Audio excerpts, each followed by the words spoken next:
ঈদের দিনের সুন্নাহগুলো কি? ঈদুল ফিতর আসলে সাহাবারা কি করতেন, আল্লাহ রাসূল কি করতে বলেছেন? ঈদুল ফিতরের সর্বপ্রথম যে কথা সেটি হচ্ছে তাকবীর, তাকবীর দেওয়া। বিষ্ণু বলেছেন ওয়াজাইয়িনু আ'য়াদাকুম বিতাকবীর, তোমরা তাকবীর দিয়ে ঈদের সৌন্দর্যকে বাড়াও। তার মানে ঈদের সাথে কিন্তু তাকবীরের একটা ওতপ্রোত সম্পর্ক আছে। এবং আল্লাহ বলছেন ওয়ালিতুকমিলুল ইদ্দা, রোজার আয়াতের পরে আল্লাহ বললেন তোমরা রোজার 29 দিন বা 30 দিন রোজা পালন করবে। তারপরে ওয়ালিতুকাব্বিরুল্লাহ, তোমরা আল্লাহর তাকবীর দিবে। কেন? আলামা হাদাকুম, এই যে আল্লাহ তোমাদের হেদায়েত দিয়েছেন, 30 দিন সিয়াম পালনের তৌফিক দিয়েছেন, এটার শুকরিয়া স্বরূপ তোমরা তাকবীর দিবে। তো আমাদের বাংলাদেশে তাকবীর দেয়, আমাদের দেশের এখানে তাকবীরের একটু পার্থক্য আপনারা হয়তো দেখেছেন। বাংলাদেশে 2 বার আল্লাহু আকবার, এরপর লা ইলাহা ইল্লাল্লাহ, আবার 2 বার আল্লাহু আকবার, এরপর ওয়ালিল্লাহিল হামদ। এখানে ওরা 3 বার আল্লাহু আকবার বলে। আরব বিশ্ব আমরা দেখেছি একটা স্পেশাল সুরে ওরা পড়ে, ওরা এভাবে পড়ে আল্লাহু আকবার আল্লাহু আকবার আল্লাহু আকবার লা ইলাহা ইল্লাল্লাহ আল্লাহু আকবার আল্লাহু আকবার ওয়ালিল্লাহিল হামদ। দেখবেন আজকে মাগরিবের সালাতের পর থেকে কিন্তু তাকবীর শুরু হয়ে যাবে। তো ঈদুল ফিতরের তাকবীর হচ্ছে মাগরিবের আজানের পর থেকে। এই যে রাতটা আসছে এটাই মূলত ঈদের রাত। কালকে যে রাত এটা কিন্তু ঈদের পরের দিনের রাত, আরবিতে রাত আগে আসে। তো মাগরিবের পর থেকে আমরা তাকবীর শুরু করব, মাগরিবের পর এশার পর আজকে ফজরের পর ঈদের সালাত পর্যন্ত, দ্যাটস ইট, তাকবীর শেষ। কিন্তু ঈদুল আজহাতে আবার 9 তারিখ ফজর থেকে শুরু করে 13 তারিখ আসর পর্যন্ত 5 দিন আইয়ামুত তাশরিকে তাকবীর দিতে হয়। তো সম্মানিত সুধী, আসুন আমরা আজকে মাগরিবের সালাতের মধ্য দিয়ে তাকবীর দেওয়া শুরু করি। আল্লাহ বলেছেন যে অলি রাব্বিকা ফাকাব্বির, গ্লোরিফাই দ্য অ্যাট্রিবিউটস অফ আল্লাহ, আল্লাহর মহানতের ঘোষণা দাও, তিনি যে সবচেয়ে বড়। তাকবীরের মধ্য দিয়ে মূলত কিন্তু আমরা আল্লাহ যে সবচেয়ে বড় এবং সবচেয়ে পাওয়ারফুল এটার ঘোষণা দেয়। আল্লাহু আকবার মানে হচ্ছে আল্লাহ সবচেয়ে বড়, আল্লাহ সবচেয়ে মহান। তো প্রথম কাজ হচ্ছে আমরা তাকবীর দিব ইনশাআল্লাহ। দ্বিতীয় দায়িত্ব হচ্ছে সাদাকাতুল ফিতর, সিয়াম পালনের পরে সাদাকাতুল ফিতর আদায় করতে হয়। বিষ্ণু সাল্লাল্লাহু আলাইহি ওয়াসাল্লাম বলেছেন এটা সিগনিফিকেন্স 2টা, এক হচ্ছে তুহরাতান লিস-সাইম, রোজা রাখতে যে অনেক সময় আমরা অন্যায় করে ফেলেছি, মিথ্যা বলেছি, গীবত টিবত হয়তো করে ফেলেছি, এগুলো যাতে মাফ হয়ে যায়। 2 নম্বর সিগনিফিকেন্স হচ্ছে তুআমাতান লিল মাসাকিন, যাতে মিসকিনরাও কিছু খেতে পারে। আমরা কালকে পায়েস খাবো, ফিন্নি খাবো, সেমাই খাবো, কিন্তু যারা সুবিধা বঞ্চিত তারা কিছুই খাবে না। এটা আসলে ঈদের শেয়ারিংটা ওইভাবে হয় না, বরং তারাও যাতে কিছু শেয়ার করতে পারে, খেতে পারে, এজন্য মূলত। আর সম্মানিত শুধু এটা অবশ্যই এটা ডেডলাইন হচ্ছে আগামীকাল ঈদের নামাজ। ঈদের নামাজের আগে আপনাকে পে করতে হবে। ঈদের নামাজের পরে দিলে কিন্তু সাদাকাতুল ফিতরের সওয়াবটা আর হয় না। বিষ্ণু বলেছেন মান আদ্দাহা ক্বাবলা সালাত ফাহিয়া যাকাতুন মাকবুলা, যারা ঈদের সালাতের আগে এই সাদাকাতুল ফিতরটা দিয়ে দিল এটা কিন্তু অ্যাকসেপ্টেড একটা সাদাকাতুল ফিতর হবে। ওমান আদ্দাহা বা'দা সালাত, আর ঈদের সালাতের পরে যদি সাদাকাতুল ফিতর আপনি দেন তাহলে ফাহিয়া সাদাকাতুম মিনাস সাদাকাত, এটা নরমাল চ্যারিটি হবে, আপনি সাদাকাতুল ফিতরের সওয়াব পাবেন না। খাবার দিয়ে দিতে বলেছেন বিষ্ণু ইসলাম, 4টা খাবারের কথা পাওয়া যায়, খেজুর দিয়ে, জব দিয়ে, বার্লি দিয়ে, কিশমিশ দিয়ে। তা আপনি যদি কিশমিশের হিসাব করেন তাহলে কিন্তু অনেক টাকা দিতে হয়, অর্থাৎ প্রত্যেকের লাইফস্টাইল যেরকম ওই অনুযায়ী। তো এক্ষেত্রে বাংলাদেশে ইদানিং একটা বিষয় আমি খুব দেখি যে টাকা দিয়ে দেয়া যাবে না, এরকম খুব মতভেদ লক্ষ্য করা যাচ্ছে। আচ্ছা, প্রকৃত সুন্নাহ হচ্ছে খাবার দিয়ে দিয়ে দেওয়া। লেটস সে বাংলাদেশের মানুষের খাবার হচ্ছে চাল কিংবা ডাল, তো 1 সা বিষ্ণুনবী আদায় করতে বলেছেন। এরপরে একটা সুন্নত হচ্ছে ঈদের দিন গোসল করা সকালে। বিষ্ণুনবী গোসল করেছেন কিনা এই মর্মে আমি পাইনি এভাবে, কিন্তু ইবনে ওমর উনি গোসল করতেন, ইবনে ওমর রাদিয়াল্লাহু আনহু। তো উনি গোসল করতেন, হয়তো উনি রাসূল সাল্লাল্লাহু আলাইহি ওয়াসাল্লামকে দেখেছেন গোসল করতে, এজন্য উনি করতেন। তো গোসল করাটা ঈদের দিন সুন্নাহ। এরপর লুবসু আহসানিস সিয়াব, আপনি নতুন কাপড় বা পাঞ্জাবি যদি থাকে এটা পরতে পারেন, আর নতুন কাপড় না থাকলে পুরাতন যেগুলো আছে এগুলো ধুয়ে আয়রন করে ওইটা পরতে পারেন। এরপর ঈদের দিন আরেকটি সুন্নাত হচ্ছে আত-তাতয়িব। তাতয়িব মানে হচ্ছে তিব ব্যবহার করা, সুগন্ধি, পারফিউম। এটা এমনি ব্যবহার করার সুন্নাহ। বিষ্ণু সাল্লাল্লাহু আলাইহি ওয়াসাল্লাম পারফিউম দিতেন, আমরা তো সাধারণত হাতের এই জায়গায় দেই না, আল্লাহ রাসূল সাল্লাল্লাহু আলাইহি ওয়াসাল্লাম হাতের এইখানে দিতেন। এটার সিগনিফিকেন্স হচ্ছে উনি এখানে আতর ইউজ করে যার সাথে মুসাফা করতেন তার সাথে বিষ্ণুনবীর ব্যবহার করে আতরের ঘ্রাণ চলে যেত। সবার হাতে হাতে বিষ্ণুনবীর আতরের ঘ্রাণ। আর বিষ্ণুনবী মাথার এইভাবে সিঁথি করতেন, তো সিঁথি করে এইখানে আতর ঢেলে দিতেন, কপাল দিয়ে বেয়ে বেয়ে পড়তো, এজন্য উনি যেখানে সেজদা দিতেন ওই সব জায়গায় আতরের ঘ্রাণ পাওয়া যেত। হাদিসে এসেছে আরবাউন মিন সুনানিল মুরসালিন, 4টা হচ্ছে সব নবীদের সুন্নাত। এই 4টা সুন্নাত সব নবীদের মধ্যে পাওয়া যায়। এক হচ্ছে খেতান, সব নবীরা সুন্নাতে খাতনা করেছেন। আর নিকা, সব নবীরা বিয়ে করেছেন, 2-1 ছাড়া। ইয়াহইয়া ঈসা আলাইহিস সালামের ব্যাপারে পাওয়া যায়, হয়তো বিয়ে করেননি। আর সিওয়াক, সব নবীরা মেসওয়াক করতেন। আল উতুর, সব নবীরা পারফিউম ইউজ করতেন। তো সুযোগ হলে আমরা পারফিউম ইউজ করবো ইনশাআল্লাহ। এরপরে হচ্ছে আল আকলু ক্বাবলাল খুরুজ আলা তামারাত আও গায়রিহা, আগামীকাল ঈদের সালাতে যাওয়ার আগে আমরা খেজুর খেয়ে যদি সুযোগ হয় বেরোবো। ঈদুল ফিতরে যেটা হয় মিষ্টি জাতীয় কিছু খেয়ে নামাজে যাওয়া সুন্নাত, কিন্তু ঈদুল আজহাতে আবার বিপরীত, ঈদুল আজহাতে কিছু না খেয়ে নামাজে যাওয়া সুন্নাত। কারণ ঈদুল আজহার সিকোয়েন্সটা আল্লাহ বলেছেন যে ফসল্লি লি রব্বিকা ওয়ানহার, মানে আগে সালাত পড়বেন, তারপরে কুরবানি করবেন, তারপরে কুরবানির গোশত খাবেন বা কিছু খাবেন, মানে আসসালাতু আউওয়ালান আন-নাহর সানিয়ান ওয়াল আকলু সালিসান। কিন্তু ঈদুল ফিতরের সুন্নাহ হচ্ছে আপনি ঈদগাহে বা মসজিদে যাওয়ার আগে মিষ্টি জাতীয় কিছু খাবেন, খেজুর, চকলেট, ফিন্নি পায়ের যদি মহল্লায় কেউ আপনাকে দাওয়াত করে আপনি হয়তো খাইলেন, মাঝে মাঝে কিন্তু অনেকে করে ইনভাইট করে সবাইকে। আচ্ছা গেল।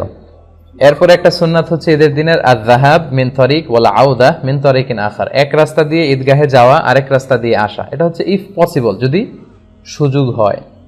এটার সিগনিফিকেন্স হচ্ছে হয়তো আপনি এই গলি দিয়ে গেলেন, এই গলি দিয়ে যারা বেরোচ্ছে সবার সাথে দেখা হলো, আবার আরেক গলি দিয়ে আরেক রাস্তা দিয়ে আসলেন, ওইখানকার আত্মীয় স্বজন ফ্রেন্ডসদের সাথে দেখা হলো, মানে অনেক মানুষের সাথে শুভেচ্ছা বিনিময়ের সুযোগটা হলো।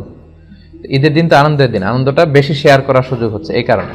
এরপর ইস্তিসহাবুন নিসা ওয়াল আতফাল ওয়াস সিবিয়ান হাত্তাল হুইয়াদ, বিষ্ণু ইসলাম বলেছেন ঈদের নামাজে যখন তোমরা যাবে নারীদেরকে, বাচ্চাদেরকে, ফ্যামিলির সবাইকে নিয়ে যাবে, কাউকে ঘরে রেখে যাবে না। কিন্তু দুর্ভাগ্যজনক হলেও সত্য, আমাদের দেশে এই পরিবেশটা এখনো গড়ে ওঠেনি। জাতীয় ঈদগাহ ময়দান, বাইতুল মোকাররম সহ দুই একটা জায়গায় হয়তো নারীদের ঈদের সালাতের সিকিউরিটির সাথে ব্যবস্থা রাখা হয়, কিন্তু পুরো দেশব্যাপী এটা আমাদের গড়ে ওঠেনি সচেতনতার অভাবে। আমাদের স্কলাররা মনে করেন যে ফিতনা হবে।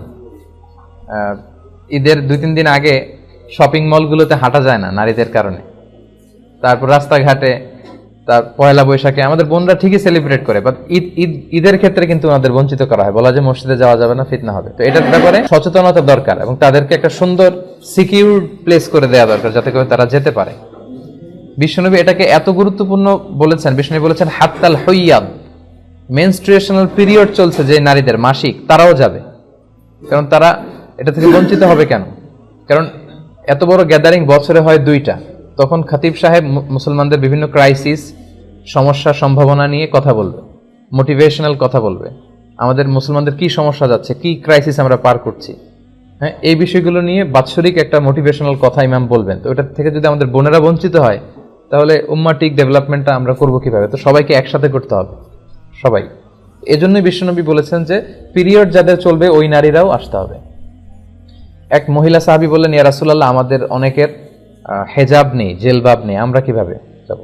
আল্লাহ রাসূল বললেন, তোমাদের যেই বোনের 2-3টা জেলবাব আছে তাদের কাছ থেকে বড় করে নিয়ে যাবা, যাদের 3টা আছে অন্যদেরকে ধার দিবা, নামাজের পরে আবার তোমাকে দিবে, তারপরেও আসবে। পিরিয়ড যাদের চলে তারা এসে ইয়াতাজিলনাল মুসাল্লা, যেহেতু পিরিয়ড চলছে ঈদগাহে ঢুকবে না, মসজিদে না ঢুকে মসজিদের বাইরে ওয়েটিং এরিয়াতে ওয়েট করবে, ঈদের আনন্দ তারা শেয়ার করবে।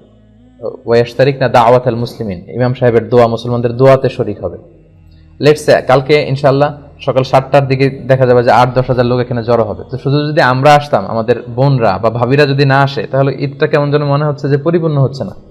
কিন্তু মেয়েরা মেয়েদের এরিয়াতে, ছেলেরা ছেলেদের এরিয়াতে যখন ঈদের শুভেচ্ছা বিনিময় করবে, মানে মনে হয় যে ভালোবাসা, সবাই মিলেমিশে একাকার, এটাই ঈদের মূল স্পিরিট বা সৌন্দর্য। তো এই জন্য এটার জন্য সচেতনতা বৃদ্ধি দরকার। বাংলাদেশে আপনারা এগুলো নিয়ে খুব বিনয়ের সাথে কৌশলী হয়ে কথা বলবেন যাতে এরকম একটা পরিবেশ তৈরি হয়। আচ্ছা, এরপর হচ্ছে ঈদের নামাজ 2 রাকাত, এটা তো আমরা জানি না। 2 রাকাত, প্রথম রাকাতে 7 তাকবীর, দ্বিতীয় রাকাতে 5 তাকবীর, মোট 12টা তাকবীর দিয়ে আমাদের এখানে সালাত হয়। আর হানাফি স্কুল অফ থটে বা বাংলাদেশে যারা আপনারা শুনছেন, বাংলাদেশে সাধারণত আমরা 6 তাকবীর দেই, 3-3 করে। প্রথম রাকাতে 3 তাকবীর, দ্বিতীয় রাকাতে 3 তাকবীর, এটাও আপনি দিতে পারেন, এটা কোনো সমস্যা নেই। 7-5-12 তাকবীরও হবে, 3-3 করে 6 তাকবীর, এটাতেও কোনো সমস্যা নেই ইনশাআল্লাহ। আল্লাহ রাসূল সাল্লাল্লাহু আলাইহি ওয়াসাল্লাম প্রথম রাকাতে সূরাতুল আ'লা পড়তেন, সাব্বিহিসমা রাব্বিকাল আ'লা, আর দ্বিতীয় রাকাতে সূরাতুল গাশিয়া পড়তেন, হাল আতাকা হাদিসুল গাশিয়া। তবে এটা ম্যান্ডেটরি না, এটা অপশনাল। ইউএতে আমি যতবার সালাত করেছি সাধারণত ইমাম এই 2টা সূরা দিয়ে পড়েছেন। তারপর অনেক স্কলাররা বলে কোনো নির্দিষ্ট নামাজের জন্য নির্দিষ্ট সূরা ফিক্স করে দেয়া মাকরুহ। তো এটার ব্যাপারে বিভিন্ন ধরনের কথা আছে, তবে আপনি চাইলে পড়তে পারেন, আল্লাহ রাসূল যেহেতু পড়েছেন। এরপর হচ্ছে আল ইস্তিমতা ইলাল খুতবা বা'দা সালাহ, সালাতের পরে খুতবা শোনা। এই খুতবাটা শোনাও জরুরি, আর এই খুতবাগুলোকে আরো কনস্ট্রাকটিভ ওয়েতে, আরো ইফেক্টিভ ওয়েতে করা দরকার। যেটা আমি বলছিলাম যে বছরের the biggest carnival and festival of Muslim উম্মাহ, প্রায় 56টা দেশ একসাথে এইটা সেলিব্রেট করবে। সো আমাদের মুসলমানদের ক্রাইসিস, আমাদের সম্ভাবনা, আমাদের সমস্যা, এই সবগুলো কিন্তু খুতবায় একজন খাতিব ইনস্ট্রাক্ট করবে তার সারমনে। সো এটাকে এই স্পিরিট থেকে নিয়ে যদি আমরা খুতবাগুলো কাজে লাগাই তাহলে কিন্তু সচেতনতাও বাড়বে, কারণ এত মানুষের গ্যাদারিং আসলে এত সহজে পাওয়া যায় না। আচ্ছা, খুতবার পরে কি হয়? কোলাকুলির পর্ব। আচ্ছা, খুতবার পরে হচ্ছে শুভেচ্ছা বিনিময়। সাহাবারা শুভেচ্ছা বিনিময় করার ক্ষেত্রে ওনারা পড়তেন তাকাব্বালাল্লাহু মিন্না ওয়া মিনকুম আজমাইন, আল্লাহ আমার থেকে তোমার থেকে আমাদের সবার থেকে কবুল করে নিক। কি কবুল করে নিক? এই যে 29টা বা 30টা রোজা যে রাখলাম, ইবাদত করলাম, কিয়ামুল লাইল করলাম, কোরআন খতম করলাম, এই সব ইবাদতগুলো আল্লাহ কবুল করে নিক। সহিহ সুন্নায় এই দোয়াটা পাওয়া যায়, এটা আমরা বলতে পারি। এটা ছাড়াও আমাদের দেশে আমরা যেটা বলি ঈদ মুবারক, এটাও অনেক সুন্দর। আরব বিশ্বে বলে ঈদ সাঈদ। হ্যাঁ, তোমার ঈদটা শুভ হোক, আনন্দময় হোক, এদের মতো অনাবিল সুখ শান্তিতে সারা বছরটা তোমার কাটুক, এগুলো যে আমরা বলি কুল্লা আম ওয়া আনতুম বিখাইর, এটাও বলা যাবে। এক্ষেত্রে ইদানিং অনলাইনে দেখি অনেকেই বলে যে তাকাব্বালাল্লাহু মিন্না ওয়া মিনকুম ছাড়া কিছু বলা যাবে না। না, এত রিজিড হওয়াটা আসলে ঠিক না। খেয়াল রাখবেন, একটা হচ্ছে রিলিজিয়ান আর একটা হচ্ছে কালচার। ধর্ম আর কালচার দুইটাকে গুলিয়ে ফেলা যাবে না। আল ইসলামু লা ইয়ামনাউ আনিল আখযি আন আইয়ি শাইইন জাদিদ মা লাম ইখালিফ রূহাদ-দ্বীন। কোন দেশের তাদের ব্যক্তিগত কালচারে যদি কোনো ভালো জিনিস থাকে, ইসলাম সেটাকে উঠিয়ে দেয় না, ওটাকে এপ্রিসিয়েট করে। সো আমাদের বাঙালি মুসলমানদের কিছু আলাদা কালচার থাকতে পারে, যেটা হয়তো চায়নার উইগুর মুসলিমদের সাথে মিলবে না। চায়নার মুসলিমদের সাথে হয়তো মালয় মুসলিমদের অনেক ব্যক্তিগত কালচার থাকতে পারে, দেশীয়, এটা হয়তো মিলবে না। ইউরোপের মুসলমানদের হয়তো তাদের লোকালিটিতে কিছু কালচার থাকতে পারে, এটা হয়তো আমাদের সাথে যাবে না। এই সবগুলো কালচার যদি ইসলামের সাথে কন্ট্রাডিক্ট না করে আমরা এগুলো নিতে পারি। আমাদের বাংলাদেশে ঈদ মুবারক বললে আমরা যে ভালোবাসাটা আসে, অন্য কোনো শব্দ দিয়ে আমরা এটা বলতে পারবো না। মানে ঈদ আসবে, ঈদ মুবারক বলবো না, এটা অসম্ভব। সো ঈদ মুবারক, ঈদ সাঈদ, এই জাতীয় যে কোনো সুন্দর সুন্দর শুভেচ্ছা বানিয়ে আপনি শেয়ার করতে পারেন, এতে কোনো সমস্যা নেই ইনশাআল্লাহ। এরপর অনেক স্কলাররা বলেছেন যে ঈদের দিনে কবর জিয়ারত করা মাকরুহ। তবে কারো যদি রীতিমতো অভ্যাস থাকে যে তিনি প্রতিদিনই করেন বা প্রায়ই করেন, সেক্ষেত্রে তারা বলেছেন সমস্যা নেই। তারা বলেছেন আনন্দের দিনে এরকম কষ্ট রিসিভ না করতে। তারা বলেছেন তাখসিসু জিয়ারাতিল কুবুর বিল আয়াদ, কেউ যদি ঈদের দিনের সাথে কবর জিয়ারতকে খাস করে তাহলে এটা মাকরুহ হবে। কিন্তু লাউ ইয়াজুরু কা আদাতিন ফালা বা'সা ফি, ইন জেনারেলি কেউ কবর জিয়ারত করলে এটাতে তেমন কোনো সমস্যা নেই। সবাইকে জানাচ্ছি অগ্রিম ঈদ মুবারক, ঈদ সাঈদ, তাকাব্বালাল্লাহু মিন্না ওয়া মিনকুম আজমাইন।